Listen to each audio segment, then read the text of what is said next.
Thank you for joining us today, and we look forward to interviewing you. We look forward to interviewing you. Can you tell us a little bit about your company and your name and your company and Yeah, I'll give you all my information. So all I'm right. Lydia Allen. I own Sugar and Slice Bakery on Main Street in St. Charles. And we specialize in custom cakes, puddings, birthdays, all kinds of custom items. And we also do walk-in business on Main Street. So we sell grab and go items, coffee, and various little treats that you can just have one of, or you can buy a lot and take it home. It was a very impressive website. I did check it out before we scheduled the interview today, so thank you for sharing that. Looks like a very exciting, and I know that you are extremely busy because the holidays right before Christmas Yes, is a a very little busy bit. time for you. So we'll Yes. get through this interview fairly quickly and get you back to work. All right. All right. Yeah. So one of the questions that I like to start out with is, if you had to start from square one in your business, what would you do differently? Going back and reflecting where you are today to where you were before, what would you do differently? So that's kind of a loaded question, but I'm only 4 years into running the storefront, but 10 years into business as a whole. And I think one of the things that I would review, knowing what I know now, is Mhm. having a better plan of growth. And I don't think that's easy to prepare for. I will say, Mhm. like, you think this is how it's going to go, but it never goes Mhm. that way. And so I have ideas and I wish I would have sat down more and been like, okay, this is what I'm doing, but this is the end goal. And how can I run my business to get there? That would probably be like my biggest thing because I actually started my business with no business plan. I did not have one when I opened up. So I kind of just Mhm. knew it was gonna work and it thankfully it did. So, you know, That is not uncommon. So that's great. no, Many no, people start out with the same way. So great. Thank you for yeah, sharing that. yeah. So how many employees do you have today that you work Right for you full now, part-time? I have 24 total employees, in our busiest time of year. Then we average about 18 the rest of the year. And I have five full-time employees, and the rest are part-time, either retired employees, college students, high school students, or moms that just work a few days a week. Gotcha. Great.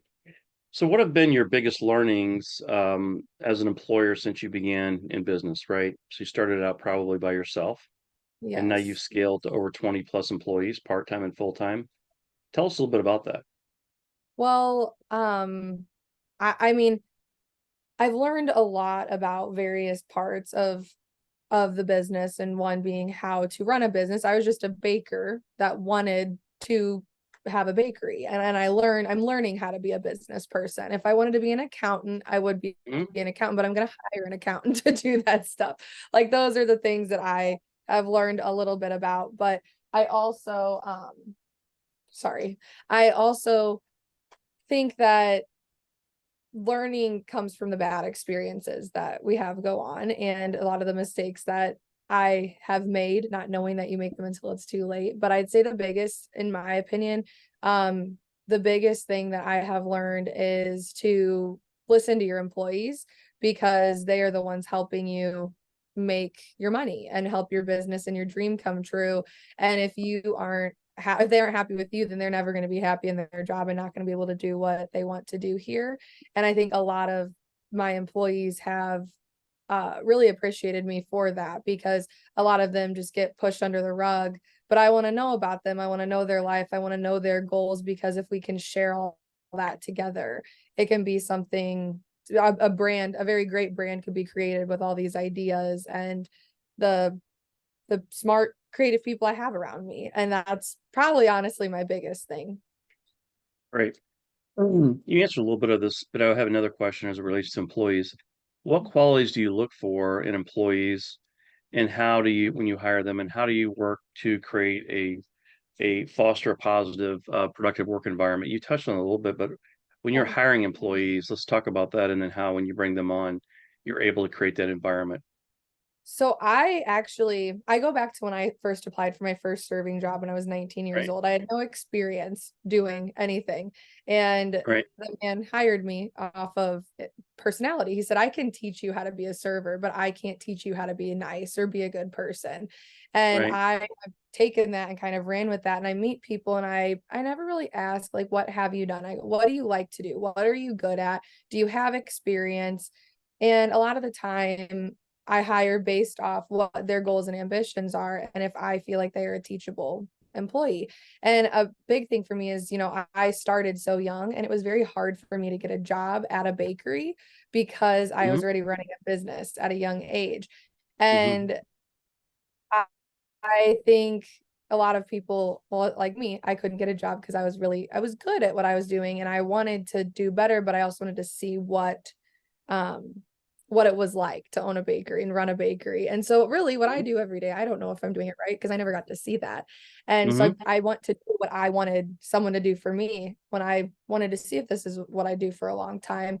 But I take them in and I do like a little working interview. I do strictly working interviews actually. I don't do formal sit down interviews anymore mhm, because I think being a creative person and being somebody that's hands-on, it's very hard to tell somebody what you do. mhm, And seeing them actually do it can be totally different than we say, oh, I can decorate a cake, I can make cookies. Well, can you? Like, can you actually, let's see it, and then they get a feel of if they like the environment. And if they do, great. If they don't, they don't. And I take that and really try to take their goals and ambitions and things that they want to do and make that a priority by having quarterly meetings with my employees and following up. And I think when you asked me about how like having a good positive work environment, I tell everybody when I hire them that if there's a problem, I need to know about it because if there's a problem I don't know about, I can't fix it. And the last thing that I want right, is you to leave because of a problem I didn't know about. And I mhm. learned that a lot in my first 2 years. They'd be like, well, I don't really like this, don't like this. I'm like, well, I could have fixed it if you would have told me about it.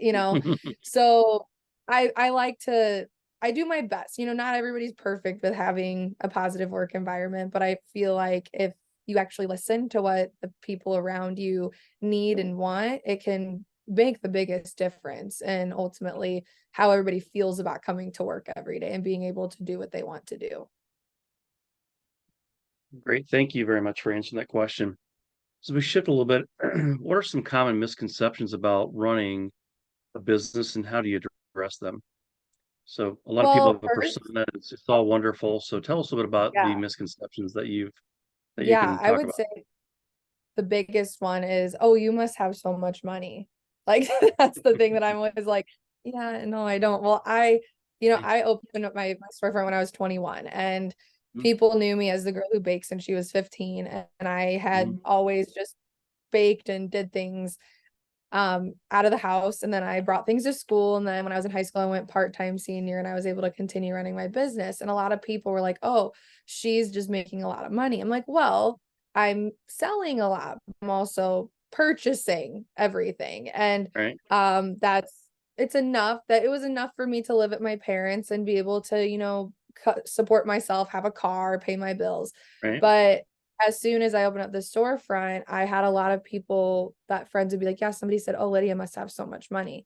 And I'm like, "Oh, well, you guys probably all make more money than I do, like, if you actually look at it." And it actually frustrated me for a long time, but then I realized, kinda take it as a compliment because they think I'm doing okay. Obviously, they're right, like, "Oh, she's doing good." But, uh-huh, I would definitely say that that's probably the biggest one to me is that's a misconception. And I I don't I'm just used to it at this point, but I also would say as a young female opening up my business, I'm often mistaken for being, weak or somebody that can be walked upon.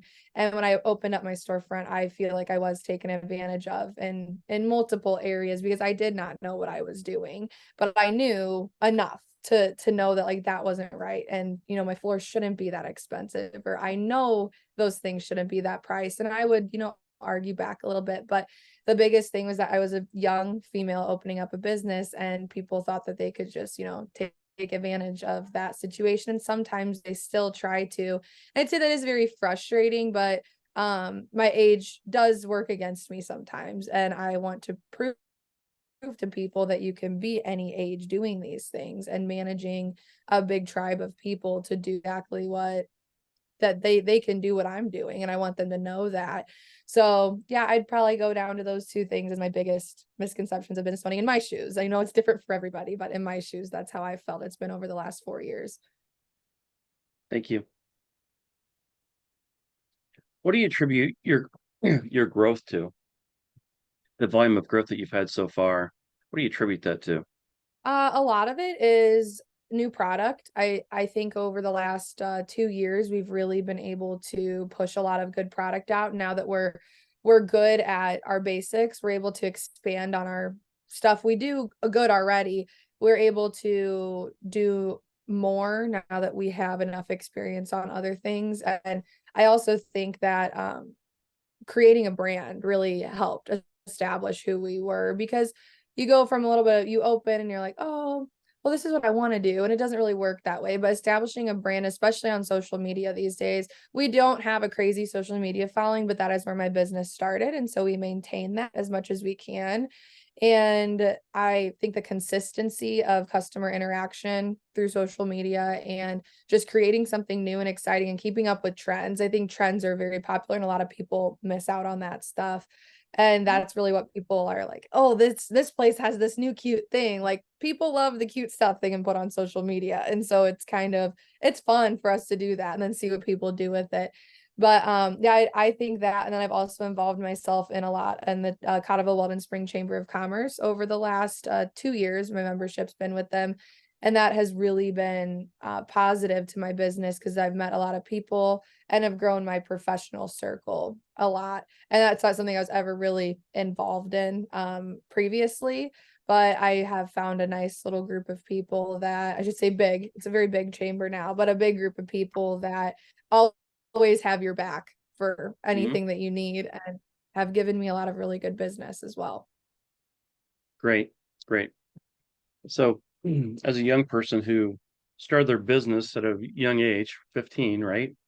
Yep. And you really started doing it a lot of full time, I assume, in your senior year, as you talked about. So, what are some of the things that you do to balance your personal life with the demands of running your business? You know, you're a young person who needs all that social interaction with Yeah. everyone. How do you do that? How do you balance that with everyone? So I don't really believe in work-life balance anymore. Because And, it's hard. It's very hard. And as I've gotten to know a lot of business professionals that own food businesses, you have those real conversations of, so what are you doing to take care of yourself? And I noticed that a lot of us neglect it, and then there's a point where we're like, we have to start taking care of this because if right. I'm not whole, my business can't be whole.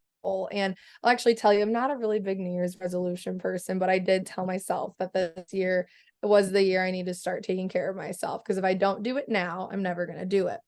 But I Mhm, am a very social person, and so it's very hard for me to I'll be, like, in the bakery for 80 hours, and I'll be like, "I don't wanna right. go home, I need to go do something," and my mom's like, "Go home and sleep," I'm like, "I can't," like, the Mhm, decompression period that I need is my right. socialization, and I love doing things by myself. I have 2 dogs that's Mhm, my happy place, or me and my dogs, and I mhm, have, um the work-life balance is a lot of me just making sure that when I leave work, I'm not working at home, and that's mhm, hard, especially this time of year, but, and my staff helps me with that as well, like, knowing that they're making people capable of doing the job all the way helps me not have to worry about them too, and knowing I can leave, but I am working on the life part, so mhm. I can't say it's quite there yet, but I have a lot of energy for what I do, and my life is my business, and